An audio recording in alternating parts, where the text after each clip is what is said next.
Вот это проблема. Қобалжу, стресс. ұбт-ның вайбына кірген жоқпын. Қандай универге тапсырдым деп ойлайсыздар? Баршаңызға сәлем, сіздермен қайта жүздескен Мессажан KZ. Мен сіздерді өте қатты сағындым. ютубымды қатты сағындым. Бұл жақта болмағаныма 1 жылдан асып кетті, және де оның негізгі себебі бар.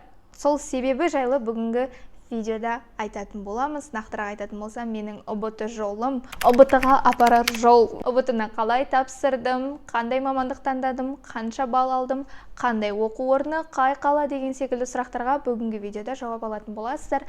Бұл сұрақты соңғы 3 айда менің күнделікті түрде дайректіме келетін сұрақтардың бірі болғандықтан осылай ютубқа жақсылап тұрып түсірген дұрыс болар деген шешіммен осындай шығарылым жасап жатырмын. Және де бүгінгі шығарылым ұзақ болады, сондықтан өздеріңізбен бірге бір кесе шай немесе кофе алып алыңыздар. На расслабоне, на чили.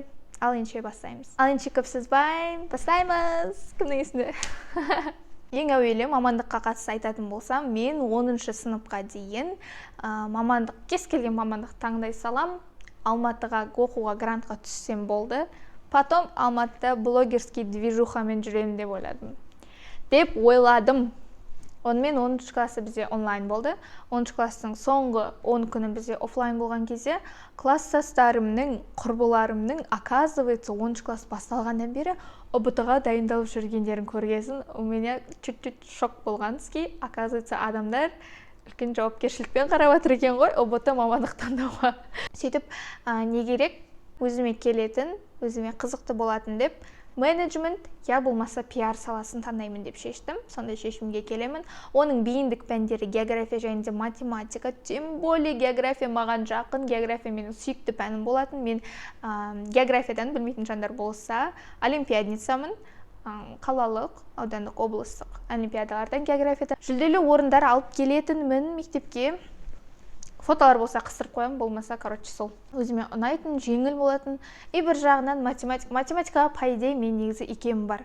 Бірақ менде математикада қызығушылығым жоқ болып кетті. Как онлайн басталды, математикаға деген қызығушылығым түсіп кетті, физикаға тоже солай. ұбт-ға дайындық орталықтарын іздеп бастаймын.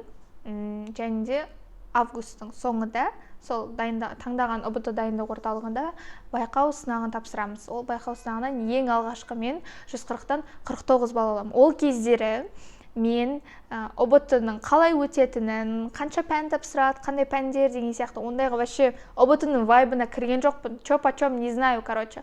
И то ғандай болады ғой, аяқ асты байқау сынағын тапсырып қалдым. Опа, менде бүгін осындай байқау сынағы бар еді ғой. Давай мен тапсырып келейінші дедім де, кеттім де, тапсырдым да, келдім мен андай. Аяқ асты кіріп тапсыра салдым. Дайындалған жоқпын, сразу айтам. Сөйтіп 49 балам география, математика тапсырып, и қыркүйекте уже дайындығымыз басталады. Маған барлығы ұнайды. Дайындығым нормально, менде ешқандай қобалжу, стресс, ештеңке жоқ. Сабақтар қызықты, уақыт қызықты өтеді. Сөйтіп жүрген кезде қыркүйектің аяғына қарай мен уже екі ойлы болып бастаймын. Мамандығыма қатысты. Мамандығым маған уже ұнамайды емес, ұбт-ның вайбына кіріп бастадым. Біздің мамандыққа, менеджментке грант аз бөлінетін естідім. Ол жаққа грантқа ілігу үшін өте жоғары балл алу керек екенін түсіндім. Мен кішкене приземленно ойладым, реалистично. Содан түсіндім, опа, мынаяққа грант аз, алмаған грант керек деген оймен, негізінде олай ойлауға болмайды, по идее. Мамандықты грант үшін емес, өзіңізге ұнаса таңдаңыздар. Профориентологтың бір консультациясын өткен кезде сол кісі былай айтқан болатын. Мамандықты грант үшін деп таңдайтын болсаңыз, сен грант үшін деп таңдадың, ол бейіндік пәндерді ұбт-ны тапсырдың, грантқа түсіп кеттің, но ол мамандық саған ұнамайды, бірақ сен грантта оқып жатсың, айына стипендия алып тұрасың. Сөйтіп 4 жыл университеттегі уақытын бітеді, ол мамандық саған вообще ұнамайды, жасағың келмейді, сені қызықтырмайды, сен просто тупо грант үшін оқып шықтың, и все, сен ол мамандықпен жұмыс жасамайсың, потому что саған ұнамайды. И ондай адамдар көп қой, және сіздер де сондай шешімге келмеңіздер, ұнаған мамандықты таңдаңыздар. Неге? Себебі сіз грантқа түскен мамандықты бір адам, бір оқушы қалап отырды. Допустим, сіз бір мамандыққа түстіңіз, сізге ұнамайды, но просто грант бар. А бір бала сол мамандыққа кәдімгідей түскісі келді, сол мамандықты армандады, бірақ та енді грант бәріне бірдей бұйыра бермейді ғой. Сіздің балыңыз одан, допустим, бір балға жоғары болғандықтан сіз түсіп кеттіңіз. Мынау армандады. Любом ол мамандықпен жұмыс жасамайсыз. бір адам соны армандап тұрды деген сияқты ғой, енді түсіндіңіздер деген ойдамын. Сол айтайын дегенім. Сонымен ойлана келе мен тілдерді таңдаймын деп шештім. Бастапқыда филологияны таңдаймын деп ойладым, қазақ тіл әдебиетші боламын деп. Одан кейін таңдауым, прям нақты таңдауым, екі шет тіліне түсті, екі шет тілі мұғаліміне. Үй ішімізбен ойландық қой, құдай, мен мамандық таңдауым дейтін. Стресс болып кетті ғой. Екі шет тілінің мамандығына бейіндік пәндер ол дүниежүзі тарихы, ағылшын. Сөйтіп ауысып кетем басқа топқа, дайындығымыз басталады. Ағылшын оңай, қиын емес, а дүниежүзі тарих вот это проблема. Вот это вот проблема. Дүниежүзі тарих оңай емес, сразу айтамын. Таңдайын деп отқан адамдар болса, дүниежүзі тарихты қызығушылықпен оқу керек. Тарих маған қызықты болды, бірақ күрделі. Жаттайтын нәрсе өте көп, жаттайтын жылдар, адамдар, терминдер көп. Серьезно айтамын, осы сіздерге физмат емес деп салыстырғам қалай кетті. Жалпы айтып отқаным ғой. Но мен кәдімгідей қызығушылықпен оқып бастаймын, себебі менің таңдап тұрған мамандығым педагогикалық білім алғым келді, педагогикалық база алғым келді. Менде уже четкий мақсатым бар, осындай істен бүйтем деп. Кәдімгідей оқып бастаймын. Сөйтіп тұрғанда уже қаңтар болады, жарты жыл өтіп кетеді, көзді ашып жұмғанша қаңтар ұбытысына да келеміз. Және де уақыттың датасын таңдауға келетін болсақ, сіздерге шағын кеңесім, егер де өздеріңіздің білімдеріңізге сенімді болсаңыздар, уақыттарыңызды, нервыларыңызды құртқыларыңыз келмесе, бастапқы күндерге белгілеңіздер. Адамның ішінде ожидание ғой, күтіп шаршап кетесің, еще нервың кетеді. Одан қайта лучше сенімді болсаңыздар, басында тапсырыңыздар, жартылай сенімді болсаңыздар, ортасына тапсырыңдар да, тапсырыпсаңдар, 1-2 күн демалыңдар, қайтып лучше келесі ұбытыға нормально дайындалып бассаңдар. Енді бастапқы екеуі платно, екеуі ақылы өтеді. Тапсырған көрсеткішпен сіздер платное отделениеға, ақылы бөлімге ғана тапсыра аласыздар. Бірақ өзім мен 28-ін таңдадым, 28 қаңтарда соңына қарай жұма күнін, қасиетті жұма күні тапсырдым. В общем, сөйтіп 28 күні құрбым екеуміз тапсырамыз. 1-2 күн алдын мен слифтерді жаттаймын, слифтерді қараймын. Және де ұбытыда маған 50% слиф, 50% оған дейін оққан заттарым келеді. Прям нормально, оңай болды. Сөйтіп 140-тан 99 балл аламын. Ішімде мотивациям ояна бастады. Келесі наурыз ұбытысынан все 100-ден көп жинаймын, все деген. Сөйтіп кәдімгідей наурыз ұбытысына дейін жақсы оқып бастаймын. Мен сол кездегі дайындығым нағыз ұбытыға дайындығымнан да күшті болды, по идее ше. Сөйтіп наурыз ұбытысын тапсырам, 140-тан 100 алам. Прогресс небәрі 1 балға болады. Көңілім түсіп кетеді, потому что мен қаңтар наурыз аралығында кәдімгідей жақсы дайындалдым. Өзіме енді сараптама жүргізесің ғой, жақсы дайындалдым. Маған қиын болғаны ұбытыда ол дүниежүзі тарихы. Ағылшын нормально. Математика сауаттылығы, оқу сауаттылығы, Қазақстан тарихы бәрі супер, бәрі окей. Тек дүниежүзі тарихынан мен 25-тің айналасында ала бердім. Бірақ өзімді қайта қолға алдым. Ештеңе етпес, әлі нағыз ұбытысынан 2 шансым бар деп. Және де дайындығымды мен киелі жерлерден баруға бастадым. Отбасымызбен Түркістанға, киелі жерлерге Құран бақштап, Құран оқытуға барамыз. Ұбыты тапсыратын оқушы любой нәрсеге сенеді. Не жоқ, енді жаңағы барғанымыз қате, дұрыс емес деп айтпаймын, дұрыс қой, конечно.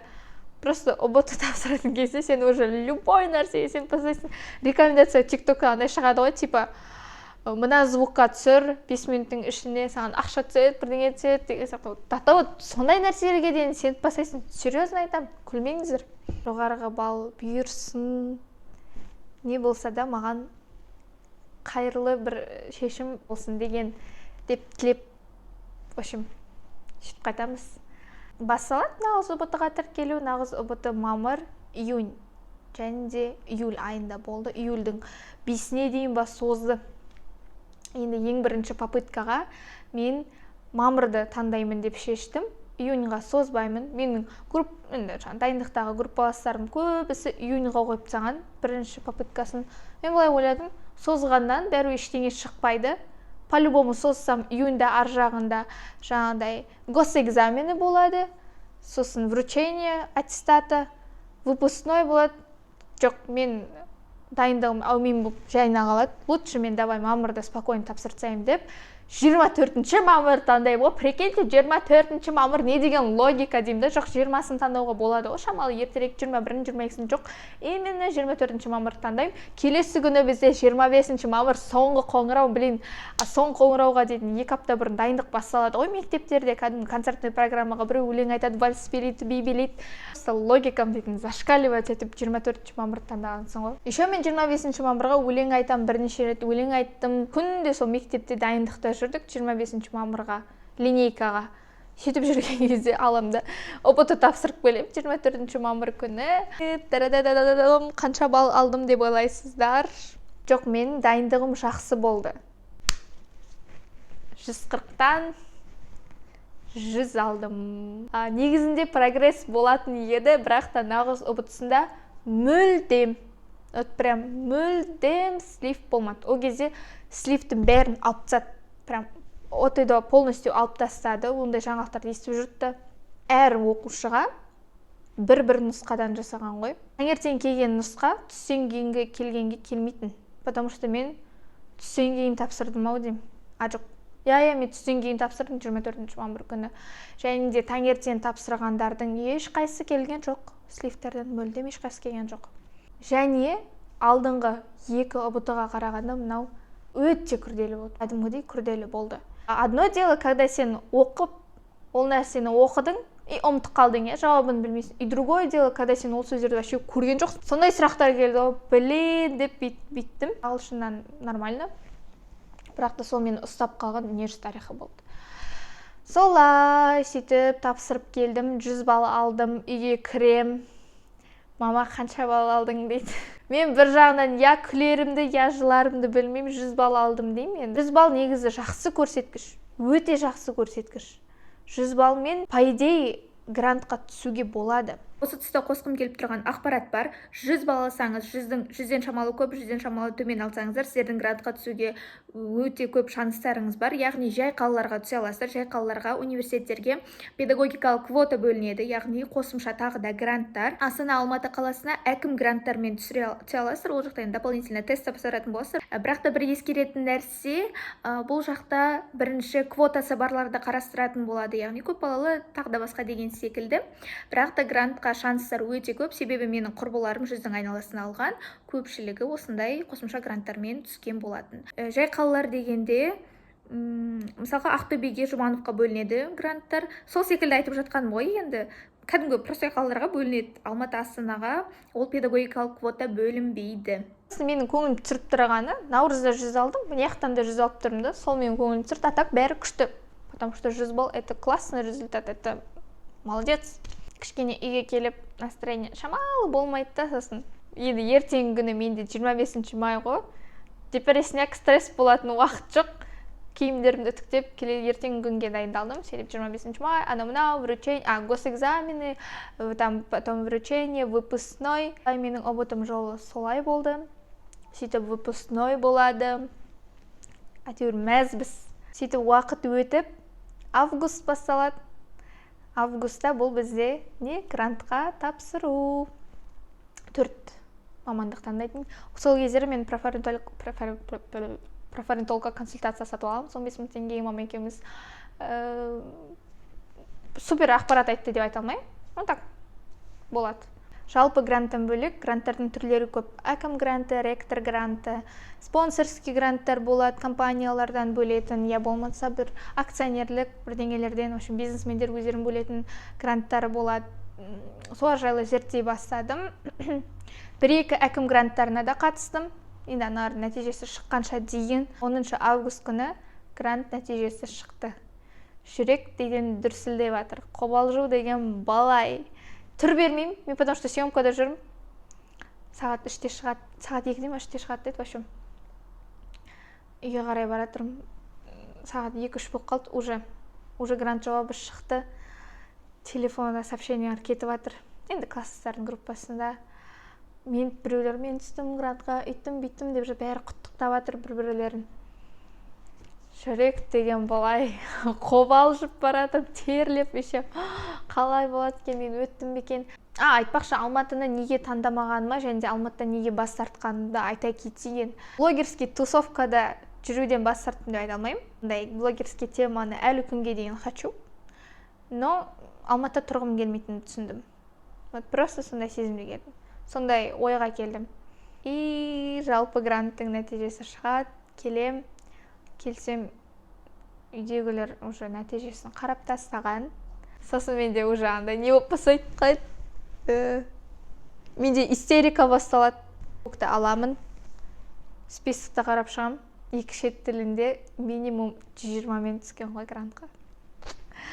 Көңілім түсіп кетеді. Бірінші миыма келген, енді мен қаяқта оқимын. Оған дейін әкім гранттарына тастаған болатын заявка. Ол әкім гранттары онлайн емес, потом офлайн тапсыру керек. Офлайн уже қалай тапсырасың? Алматы, Астана қалай 2 күннің ішінде жетіп барасың? Ол әкім гранттары да қалды. Күнде ойланып бастадым, Ақтөбеде қалайын ба, Астанаға барайын ба. Датабы адамдардың миын шіртіп тастадым. Өткен бүткіл любой танысынан сұрадым ғой, қаяққа түсейін, Ақтөбеде қалайын ба, Астанаға түсейін ба деп. Менің таныстарым көріп жатса күлетін шығар, но серьезно айтамын, мен бәрінен сұрадым ғой. Мен датабы уже өзім білмеймін қандай шешімге келетін. Сырттағы біреулерден сұрап жүрмін ғой, қаяққа оқуға түсейін деп. Соңына дейін негізі ойладым, Ақтөбеде қалам.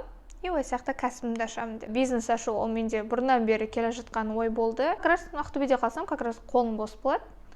Бизнеспен айналсам деген. Сондай ойға келдім. Ақтөбеде қалам деп жүрем. 20 тамыз күні құрбымды аэропорттан, ол Алматыға түсті грантқа.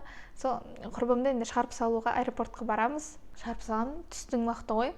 Шығарып салып болғаннан кейін, вот прям бір щелчокта миымда перезапуск болып кетеді ғой. Серьезно айтамын. Менде андай чувство болды. Мен Ақтөбеде қалмаймын. Жоқ. Я не хочу.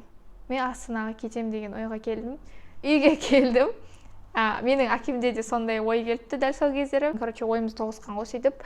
1 сағаттың ішінде 1 сағат мен бір жаққа қыдырып далаға шығу үшін, просто далаға шығу үшін мен 1 сағат жиналам. Басқа қалаға көшіп кету үшін заттарымды жинауға 1 сағат кетті ғой. Датаво мен андай желание, мотивациям ұрып тұрған соншалық 1 сағаттың ішінде бүткіл керек дүниемнің бәрін жинап шықтым ол. Все, Астанаға жол жүріп кеттік. Енді пойызға билет жоқ. Қашта мен жолға шығамыз. 22-сі ма қашан келдім мен? 22-сі ма 23-ші күні. Қандай универге тапсырдым деп ойлайсыздар? Нарикбаев атындағы Казги университетіне прикладная лингвистика деген мамандыққа тапсырдым. Серьезно. То, что не делается, делается к лучшему деген реальный нәрсе. Документ тапсырып болғаннан кейін барып мен түсіндім. Бұл маған беріп тұрған нәрсе, мен қалай қуанышты болғанын білсеңіздер ғой. Сіз грантқа түстіңіз бе? Керемет. Түспедіңіз бе? Тоже керемет. Грантқа түспедім, это все өмірдің соңы, бірдеңе-сірдеңе деген. То мен бұйырса, Қазақстандағы топы университеттердің бірінде оқитын боламын. Мен вообще ойлап көрмеппін осы университетті таңдаймын деп, потому что бұл уақытқа дейін енді грантта берілетін кезде бұл университет таңдаған жоқпын, себебі мен ойлайтын едім, это типа, это же слишком классно, слишком күшті деп. А вот так. Күні кеше университетке вступительный экзамен тапсырдым, біздің универге. Сен грант бол не, платка бол не, сенің ентіңнен бөлек вступительный экзамен тапсыру керексің. Ол жақта тілде, осының деңгейіңді, ағылшын деңгейіңді, қазақша орысша деңгейіңді анықтайды. Егер де IELTS-ың болса, онда тапсырмайсың. Бірақ менде IELTS жоқ, сондықтан тапсырдым, және де 100-70 алдым. В общем, бұл видеоның басты түйгені, басты түсіріп жатқан мақсаты тек қана өмірімде не болып жатқанын айту ғана емес, сонымен қатар сіздермен айтқым келіп отырғаны, ұбт-ны қиындатпаңыздар. Өмірдің соңы қылмаңыздар. Кейбірлері тіпті ұбт деп тамақ ішпейді, өздерін қинайды. Мен ондай адамдарды вообще түсінбеймін. Өздеріңіздің денсаулықтарыңызды бірінші орынға, приоритетке бірінші денсаулықтарыңызды қойыңыздар. ұбт-мен ол тапсырасын, ол өтеді кетеді, ал денсаулықты қайтару ол қиын. Сондықтан ойланыңыздар. ұбт-ға дайындалыңыздар. Нақты мақсат қойыңыздар, ұбт-ға дайындалыңыздар, бірақ өмір сүруді ұмытпаңыздар. Жақсы көріп тұрған мамандықты таңдаңыздар, өздеріңізге ұнайтын мамандықты таңдаңыздар, ұнайтын жоғарғы оқу орнын таңдаңыздар, армандай біліңіздер, армандарыңызға мақсат қоя біліңіздер. Мен сіздерге сенемін, сіздердің қолдарыңыздан келеді, болашақ ұбт тапсыратындар, болашақ жас түлектер, сіздердің қолдарыңыздан келеді. Сол осымен бүгінгі видеом аяқталуда. Негізінде айтылмай қалған заттар көп ұбт жайлы. Егер де сіздерге қызықты болса, жаңағыдай ұбт-ға кеңестер жайлы, қателіктер жайлы видео жасай аламын. Қызық па екенін жайлы маған бір белгі беріп қойыңыздар комментарийға. Міндетті түрде осы видеоға лайк басып, каналыма тіркелуді ұмытпаңыздар. Сіздермен бірге болған мен Миса Жанкизет. Келесі кездескенше.